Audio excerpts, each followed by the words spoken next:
ഇന്ന് കോഴിക്കോട് പ്രയാഗ്രാജിലെ കുംഭമേളയിൽ മാല വിൽപ്പനയിലൂടെ ഇൻസ്റ്റാഗ്രാമിൽ വൈറലായ മൊനാലിസ ബോൺസ്ലെ ഡോക്ടർ ബോബി ചെമ്മണ്ണൂരിനൊപ്പം കോഴിക്കോട് സന്ദർശിച്ചു. കോഴിക്കോട് ബോച്ചയുടെ ജ്വല്ലറി ഷോറൂമിലാണ് വൈറൽ താരമായ മൊനാലിസ ബോൺസ്ലെ എത്തിച്ചേർന്നത്.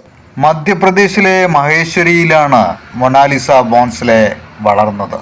മധ്യപ്രദേശിലെ മഹേശ്വർ കോട്ടയിൽ മാലകൾ വിൽക്കുന്നതിനിടയിൽ ഒരു ഫോട്ടോഗ്രാഫർ അവരുടെ ചിത്രങ്ങൾ പകർത്തുകയും ആ ഫോട്ടോകൾ ഓൺലൈനിൽ പോസ്റ്റ് ചെയ്യുകയും വൈറലാവുകയും ചെയ്തതോടുകൂടി സോഷ്യൽ മീഡിയയിൽ അതിവേഗത്തിൽ താരമാവുകയായിരുന്നു.